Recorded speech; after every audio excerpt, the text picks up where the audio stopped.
Sa pagpapatuloy pa rin po ng Pasada Balita, pag-usapan po natin ito nga pong epekto ng nangyari, naganap nga po dyan sa Venezuela, yung pag-aresto po ng US kay Venezuelan President Nicolas Maduro. At siyempre, yung alam naman natin na ang Venezuela ang may pinakamalaking oil reserves sa buong mundo. Nasa kabilang linya po natin ng Department of Energy, Oil Industry Management Bureau sa katauhan po ng kanila pong direktor, si Attorney Rino Abad. Magandang umaga po, Director Abad. Welcome po muli sa DWIZ Channel 23. Drew Nasino po at John Ibanez. Morning, sir. Good morning po sa inyong programa, Sir John at Sir Drew at saka sa ating mga kababayan. Opo, at Happy New Year po sa inyo, Attorney Abad sa DOE. Opo, sir, direct to the point na po tayo. Ano po ba ang epekto, kung meron mang direktang epekto, ito pong nangyari dyan po sa Venezuela? Meron po ba itong impact lalo po sa supply at presyo po ng langis dito po sa atin sa Pilipinas, Attorney Abad? Unang-una, yung Venezuela, for the longest time, subject na ho yan sa US sanction. So, hindi ho na-develop talaga ang kanilang oil sector, no? In fact, nung hindi pa ho mahigpit ang US, umaabot ho yan ng 1 to 2 million barrels per day ang export, no? So, but nung mag-take over si Trump, bumababa na ho yan ng 1 million barrels per day. At ultimately, itong escalation na nangyari at the end of this year, specifically sa December, ultimately nawala na ho yung 1 million. So, mga around less than 1% ho yan ng global supply. So, kung pag-uusapan ho, magkakaroon ho ba ng disruption sa oil supply, hindi ho mararamdaman yan. In fact, yung sinasabing oversupply ng International Energy Agency ngayong inaasahan yung first quarter ng 2026, at yan ay supported naman ng OPEC mismo, OPEC Plus, kaya ayaw na nila mag-increase. Ang estimate nga ho ng International Energy Agency ay aabot ng 3 million barrels per day ang oversupply. Kaya nakaramdam ho tayo ng mga pagbaba sa oil price dahil sa inaasahan ngayong taon na oversupply. So, hindi rin ho natin masyadong naramdaman kahit ang projection ay 3 million barrels per day of oil supply ang inasahang sobra, no? Oversupply ng International Energy Agency. So, itong 1 million ho na nawala, hindi ho natin mararamdaman masyado ho yan. Sa global supply, less than 1% volume na yan. Director Abad, pero bakit po, saan po humuhugot itong ilang mga tinaguriang oil industry expert natin na posibleng tumaas ang presyo ng langis dito sa bansa sa mga susunod na araw or next week dahil nga po dito sa nangyaring insidente sa pagitan ng Amerika at Venezuela? Director Abad. At most, no, ang impact niyan hindi sa oil supply. Siyempre, ang mga traders ho ng oil ay i-hype up na naman ho yan. If you notice, yung oversupply, hindi ho nag-hype up yung mga trader. Ang nag-hype up, ang nagsasabi lang ho talaga niyan, yung mga assessment firms like International Energy Agency. Inaamin din naman ng OPEC na may oversupply. Pero nakaramdam na lang ho dun sa trading price natin na pababa yung oil. Ito, mukhang likely in the short term, meron sigurong speculative increase. Pero again, the sole buyer ho ng product na yan ay si China. Si China is consuming around 16 to 17 million barrels of oil per day. Number one. Sila ho nga, isa na lang ho ang matapang dyan kasi yan lang ho ang walang impact sa kanila yung US sanction. Pero the rest of the world, ayaw ho talagang kumuha niyan dahil siyempre kasama ka sa affected ng sanction ng US. Mhm. Financially, ang laki ho ng impact sa financial US dollar use. So, actual physical trading ng mga ships na pwedeng ma-embargo sa iyo pag ginamit mo yan. So, China, gumagamit siya pero madali ho nilang palitan yan from other sources. Napakabilis lang ho yung nawala yan. Unti-unti na ho nawala kasi nung November versus December, bumaba ng around 50% ang sabi sa oil report ang export ng Venezuela. So from 1 million naging 500,000 barrels na lang. And ultimately nitong last week ng December hanggang inaasahan na ngayong January, wala pa ho yung projection na ika-capture ng US si President Maduro, no.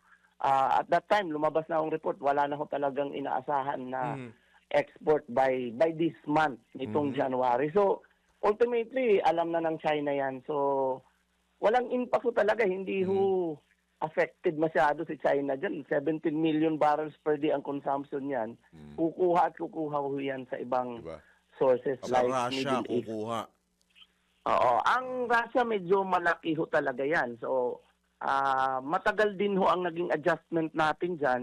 In fact, hanggang ngayon, pag manaka-naka ho yung conflict, may escalation, lumalabas sa mga oil reports yung impact niya ng pag-i-increase sa price.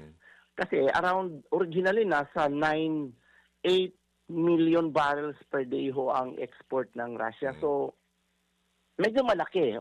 But now, yan ho ay na-transition kasi ang sanction naman yan ay ayaw lang ng Europe. Pero na-transition ho yan sa Asia ang supply. So, nandyan pa rin ho ang supply ng Russia. Right. Hindi lang madali doon sa Europe yung pagbebenta. In fact, wala na ho Alam sila ko, hindi halos lang doon. nakikita, Director, dahil tinatago. Oo nga.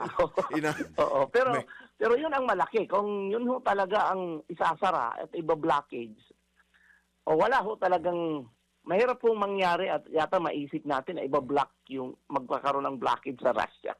Pero yung malaki ho talaga yan. Nasa 8 million barrels per day ho yan.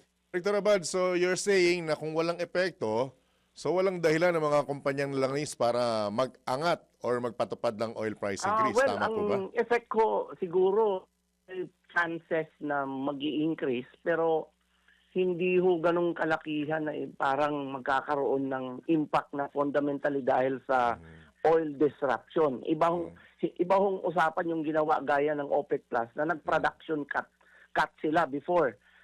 Yun talagang malaki ho ang impact. Pero ito, lalo na kasabay nito yung inasahang pag-oversupply ngayong taon. So parang na-offset lang ito. Maganda na sana eh.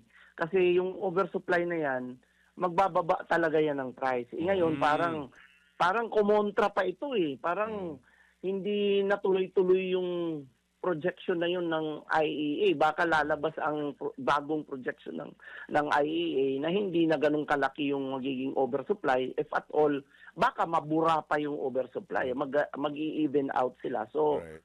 Baga-quits hindi man lang. tataas masyado ang increase ng price, pero hindi mukhang makakahambalang ito sa tuloy-tuloy sana ng pagbaba. Pero Director Abad, opo, after ilang malalaking oil price increase, nagpatupad niya yung araw, kakarampot lang, sentimo lang po. Nagbawas. Paano po bang ano Yes, nito? tsaka 20. Paano po bang dapat dito? Pag ganitong trend ho kasi yung hindi sinasadya yung pagkaka-oversupply, no.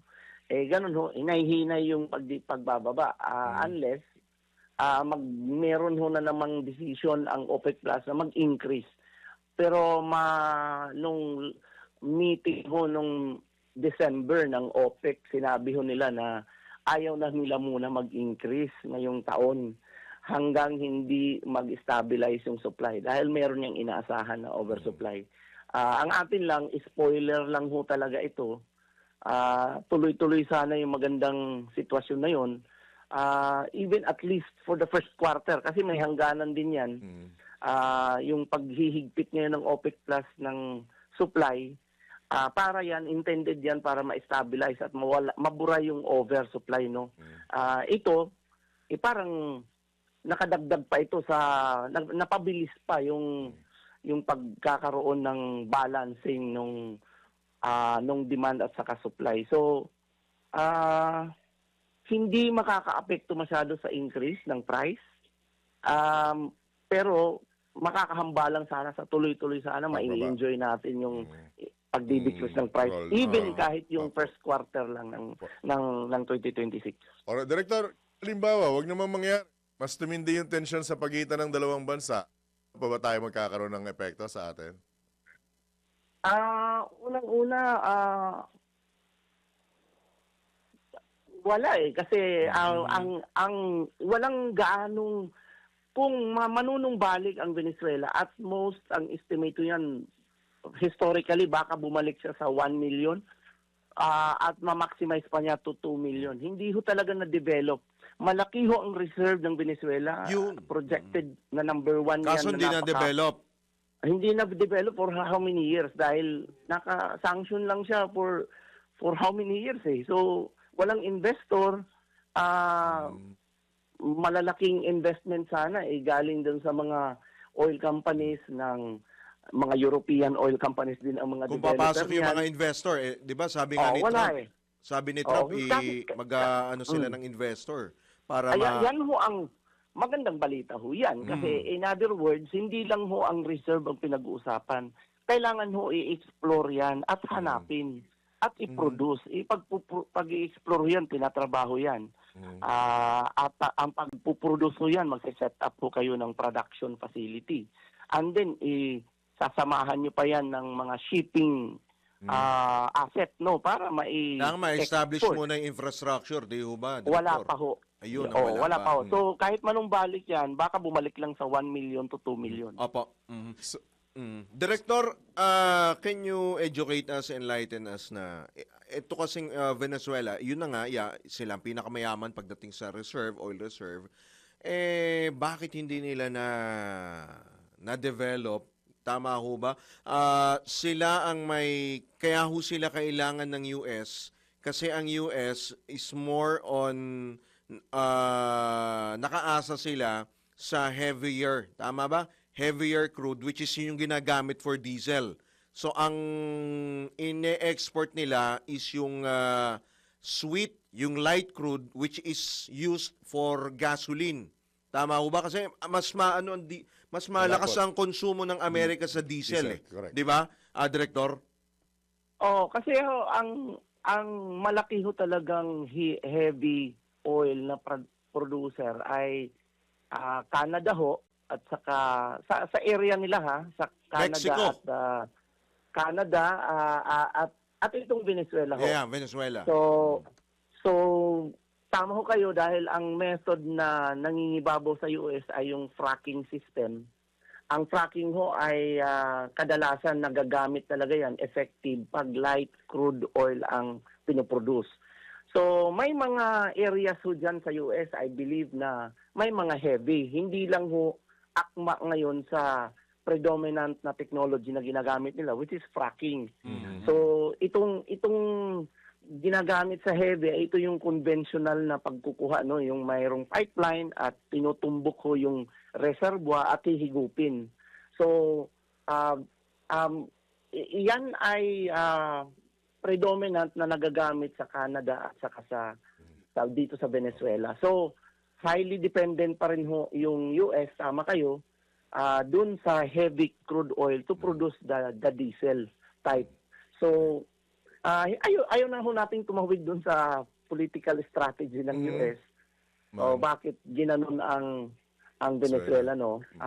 But, yan ho ang sitwasyon. Totoo ho yan na ang malaki hong producer ng heavy oil on northern hemisphere side, tawid sa South America ay yung Venezuela at saka Canada. Okay. Balik tayo sa lokal, Director Abad. So, on the record, walang masyadong, hindi mararamdaman at walang dahilan ng mga kumpanya ng langis natin para magtakda sila ng mataas or karagdagang pagtataas sa presyo ng mga produktong petrolyo. Tama po ba, Director? Hindi ho masyado dahil less than 1%. At ang sole buyer ho yan ay China. If at all, ang maapektuhan ho ng increase na yan ay yung China kasi maghanap siya ng ipapalit, so makikipag-agawan ho yan ng konti. Konti lang naman dahil 1 million barrels per day. So, ang estimate ho natin, less than 1% sa global supply, hindi ho talaga mararamdaman.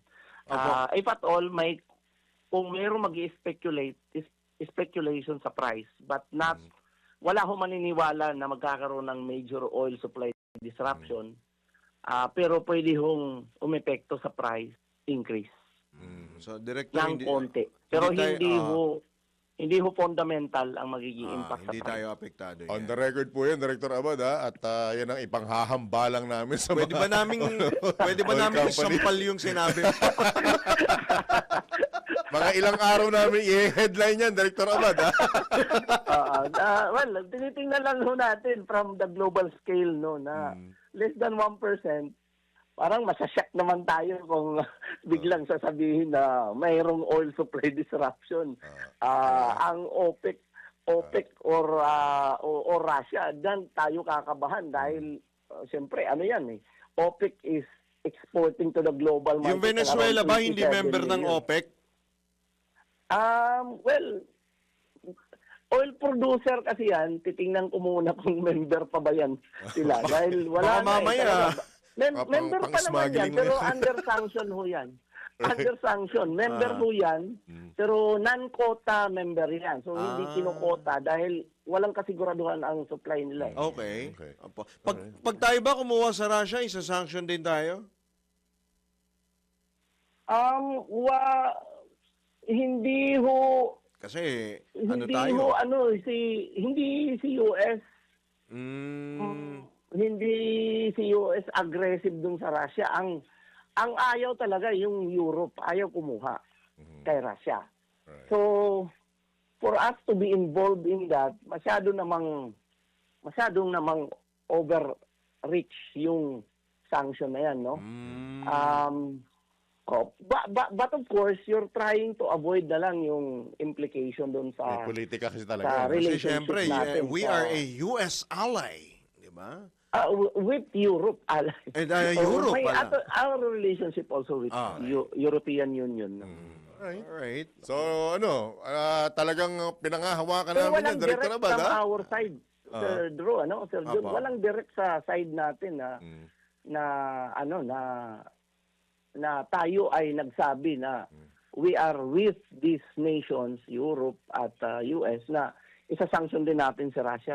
Wala tayong sinasanction kahit anong bansa, para just to be clear. Alright. Kaya pwede tayong kumuha doon pala sa Russia. At your own Venezuela, risk. pwede ho tayong kumuha, pero medyo ibang usapan ho yung physical na pagkuha Lang. ng oil. Oo, Alright. medyo hindi natin alam ang magiging reach Consequences. consequences kasi pwedeng ma-embargo yun lang naman ang risk. Alright. Alright. Sige Director, po. nasa inyo po ang pagkakataon. Bukod sa panghahawakan namin mga sinabi mo kanina, baka may paalala pa po kayo sa ating mga kababayan. Go ahead. Kahit dun sa mga small player. Sa usapin ho ng oil price, tatlo ho yung palagi nating inuulit, no. May constraint ho ang government kasi hindi ho natin nakokontrol ang price. Deregulated ho ang regime. But at the same time, meron ho namang avenue na makabawas tayo sa gastusin through the discount promo ng mga oil companies. So, hindi ho natanggal yung usapin na yan na nag-o-offer sila on a regular basis sa mga public transport ng direct discount doon sa kanilang fuel cost, no. So, ang mga jeepney, bus, and the rest of the public transport vehicles ay pwede ho mag-avail ng discount na yan. At the same time, meron ho namang limited nga lang yung government subsidy on fuel.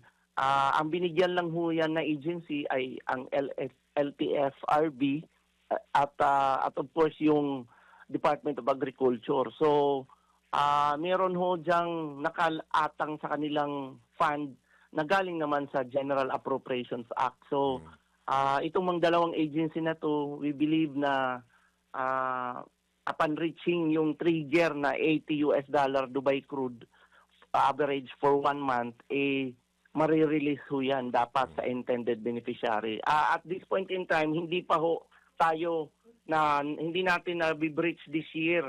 Wala pa ho tayong breaching ng $80 sa Dubai kasi ang ating Dubai ngayon nasa $60 to $61 per barrel pa lang.